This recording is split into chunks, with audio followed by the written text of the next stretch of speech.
Now, it is my final and great pleasure to give the floor to Professor Richard Falk. I'm very grateful to Jan and to the conveners of this meeting this afternoon, because I do think this establishment by the UN of an International Year of Solidarity with the Palestinian people is a potential opportunity to give this issue the attention it deserves, and that attention will not be given without a activist engagement, without pressure from below. And this Year of Solidarity cannot be taken for granted. It's an opportunity. It's not an assurance that it will be observed in the manner in which it should be. And so, as the Jewish philosopher Abraham Heschel once said, "Few are guilty, but all are responsible." And it is that challenge of responsibility that I think is particularly directed at this time in relation to this set of issues to civil society. Because as Isa reminded us, we cannot really, in good faith, rely on intergovernmental diplomacy to bring justice and peace in the face of this Palestinian ordeal. It will be when peace comes in a sustainable and just form, it will be the outcome of this movement of nonviolent militants that has started to energize the peoples of the world. There is a growing global solidarity movement in addition to the sort of resistance activities that Isa so eloquently depicted in his presentation. And it is this change in strategy from armed resistance at an earlier time, from waiting for the Arab neighboring states to liberate Palestine. It is this recognition that the comparative advantage of the Palestinian people and those who support them is their soft power superiority. And that soft power superiority rests on the justice of their moral claims as reinforced by international law. And the role of international law, in part here, is not so much to regulate the behavior of states, which it does a pretty poor job of by and large, but it is to validate the struggle of people for change and for justice. And it is that validation that has formed a new understanding of the Palestinian struggle that I call a legitimacy war that the Palestinians are waging and winning. And it is that basis that not only gives Isa hope in the future based on the activities he's played such an important role in, but also gives outsiders like myself the sense that this is a difficult struggle, but it will be won.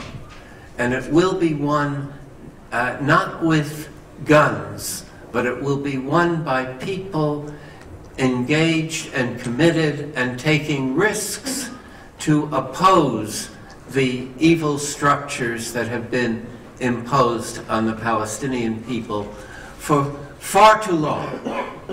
And it is in that sense that we can all, at the same time as we appreciate the resistance that has been described and the solidarity that exists, we can also join with Krishna Ajuja Patel in lamenting what she calls the silence. In effect, how can we, as part of a world that is increasingly connected, how can we live with ourselves when we've seen year after year the ordeal that has been imposed on the Palestinian people? And how can we understand, as she asks, that UN resolutions have been passed over and over again condemning the violation of Palestinian rights, articulating those rights by reference to international law? Why has that been ignored? And that's a crucial question. And it's not a question about law, it's a question about power. And unless we understand that, law without the reinforcement of power tends to be a futile way of achieving change. What is different in the legitimacy war is that law is attached to power. It's attached to soft power. We make the mistake of thinking that what is the main agent of history is hard power, the capacity to mobilize destructive forces. And that often has been a shaper of historical developments. But if you look at the last 75 years, one of the striking aspects of it is that almost all the struggles that have taken place in the movement against colonialism have been won in the end by the side that's weaker militarily.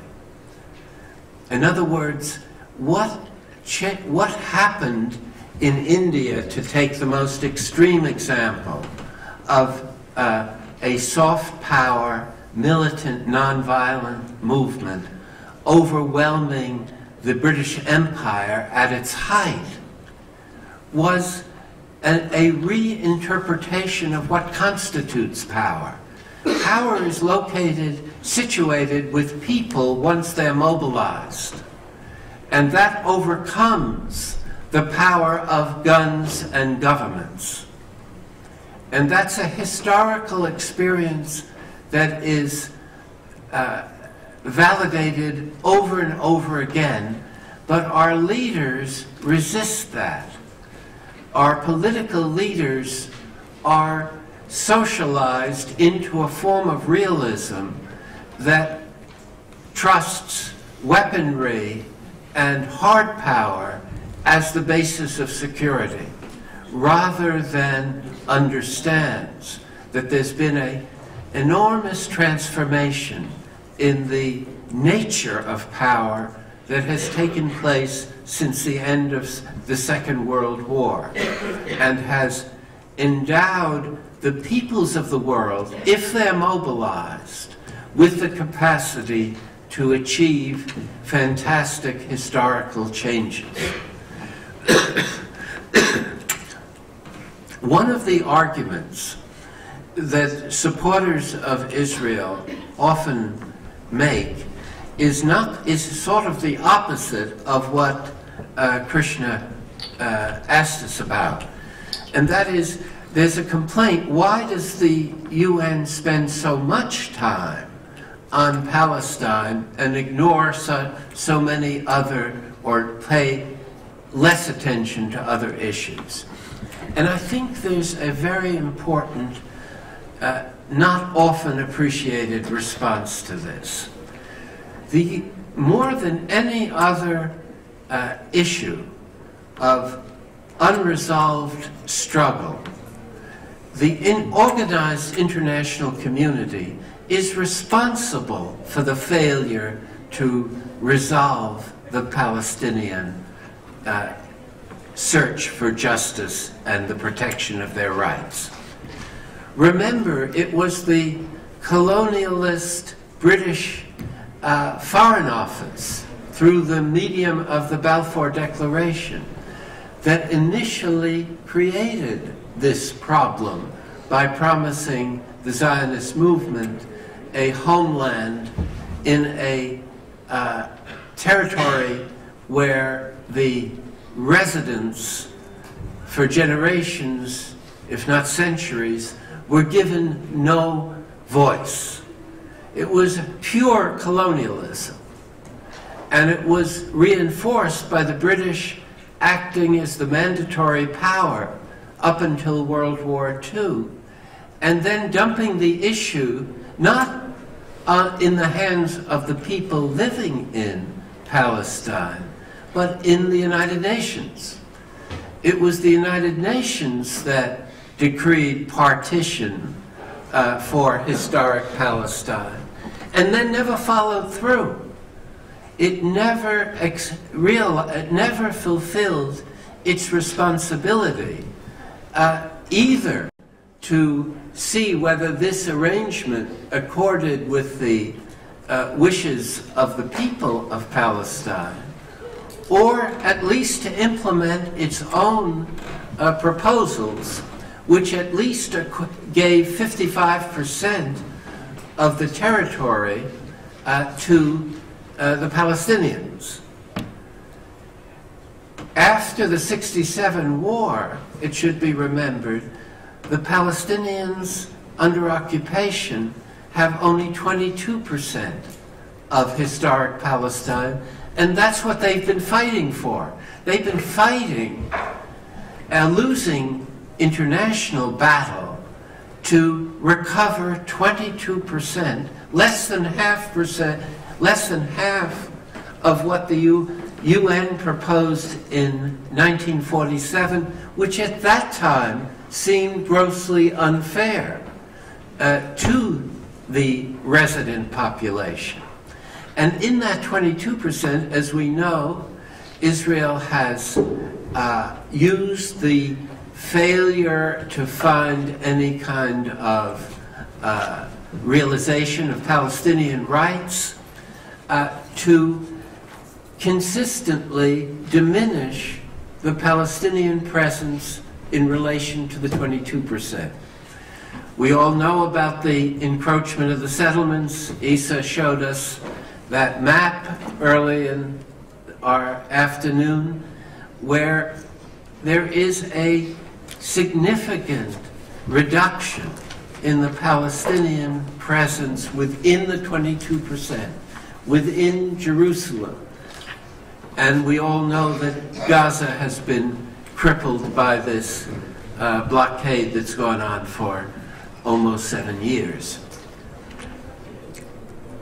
So what the Palestinians have asked for ever since 1988 is to have that 22% restored to them as the basis of some kind of normalization and some kind of sustainable peace. And it is the international community has never recognized what an incredible, maybe imprudent concession that was for the Palestinians to say, we will accept 22% of historic Palestine as the basis of our political community.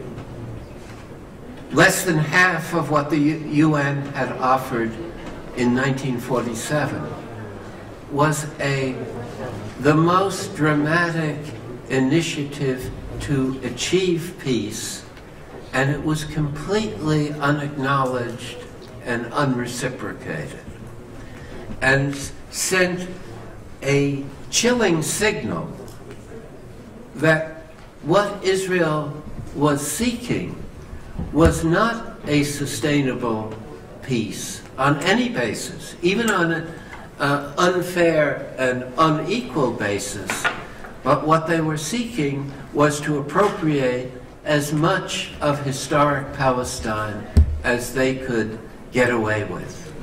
And the international community maybe hasn't been silent, but it's irresponsibly complicit in allowing Israel year after year to take more and more of this remnant of a Palestinian presence, to make it now clear that this is not the path to a sustainable peace. Jan reminded us that there were three goals of the International Year of Solidarity. The first of which is the promotion of solidarity with the Palestinian people. And I think our afternoon today is a small expression of that solidarity.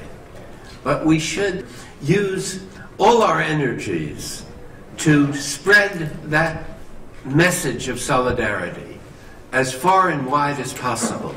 Even in the United States today, there is a dramatic increase of identification with the Palestinian struggle, particularly in universities, beginning to happen in churches and among labor groups.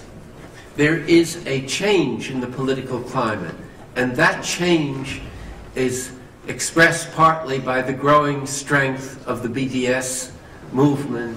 It's expressed by a feeling that tangible pressure can be brought to bear non-violently but effectively. The way it was brought to bear on racist South Africa in the late 1980s and early 1990s. It was a global anti-apartheid movement that led the South African elite to do what no one, and I was there just at that time, no one anticipated, whatever their political view, to release Nelson Mandela from prison and to signal their readiness for a genuine, authentic transition to a constitutional democracy. And it's this movement, this legitimacy war, that is aiming to get that same kind of expression that won't be acknowledged until it happens. And we'll know it happens when Marwan Barghouti is released from prison. Or that's at least one way we might know that there is in Tel Aviv a recognition they cannot go on as the way they have been and hope for any kind of security for themselves in the future. It is also important to recognize the second objective of this Year of Solidarity, which is to remove obstacles to genuine peace. Not the Oslo peace process, which is a phony charade that gives Israel extra time to build settlements, to change the character of Jerusalem, to complete the apartheid wall. It is not the path to peace. It's the path to further domination of the territories of historic Palestine and Jerusalem. But the authentic obstacles to peace are the refusal of Israel to live up to its obligations under international law. And it's that which we in civil society must insist upon as a precondition of treating these two peoples that have been locked in a death dance, that we must treat them as deserving of equal security, of equal sovereignty, of equal rights. And that must be taken, it can take whatever form they agree upon. It's not up to the outside world to determine self-determination in historic Palestine. We should give up that colonial and post-colonial game of deciding what's best for another people. They have suffered long enough that they're entitled to determine their own future. And finally, the third objective is the mobilization of global action in support of this quest for sustainable and just peace. And that's what the legitimacy war is all about. That's what a global solidarity movement based on militant nonviolence, not just verbal nonviolence. Gandhi was a person that took risks and gave his life in the end to oppose an imperial structure of oppression. Nonviolence is a hard path, not an easy path, but it is a path that exposes in the end the sterility of militarism, the sterility of oppression. And it is that path, I believe, that the Palestinian people have chosen now in this last phase of their struggle. And it is up to the rest of us to march on that same path, arm in arm with them. The status that was accorded to Palestine as a non-observer member state within the UN has potentialities that have not been fully explored by the Palestinian Authority up to this point. It is a little bit like what I was saying about the International Year of Solidarity. It's an opportunity. It's not an assurance. It doesn't tell you what will happen. And it's a political decision to maximize those potentialities. And that political decision has as yet not been made in relation to the International Criminal Court. Because there's no reason from the perspective of international law that a state has not got the status necessary to make use of the International Criminal Court. It is not a requirement that it be a member of the UN, which is true for the World Court. It is a requirement that it be a sovereign state. And that recognition was given overwhelmingly by the international community. But it can only have important effects if it is acted upon. And it is up to us, again, in civil society, to create a political climate which makes it more likely that the Palestinian political leadership will feel inclined to pursue this potentiality. There's no guarantee the International Criminal Court can figure out ways to avoid giving access. Lawyers are paid to find inappropriate solutions, so you can never be sure. But you can, what I'm trying to say is at least the opportunity should be explored and tested. And it has not, up to this point, happened. As far as the question of accountability, how does one make accountability after all this time and after so much frustration? Which is really another way of, I think, asking the questions that Krishna posed at the outset. And as my answer is the same here, you have to understand that the UN is not capable of acting without a supportive political process. It can do things symbolically. It can pass resolutions. But unless those resolutions are reinforced by political will, they lie sterile on the shelf. And it is civil society that has the greater potential at this historical time to impose standards of accountability and to change the political climate so that governments will feel the necessity to give political force to the legal conclusions embodied in these resolutions. But until that happens, nothing will happen.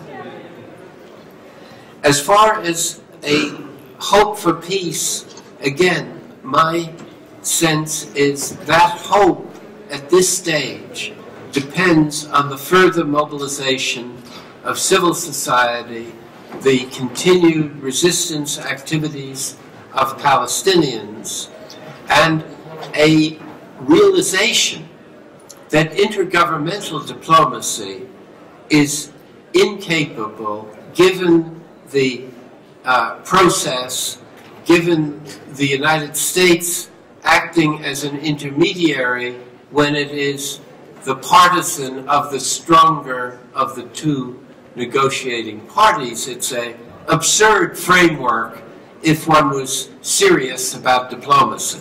We should understand that the diplomacy that was generated by the Oslo framework is one designed to favor Israeli encroachment on Palestinian rights, not a framework to achieve a just peace. Thank you very much.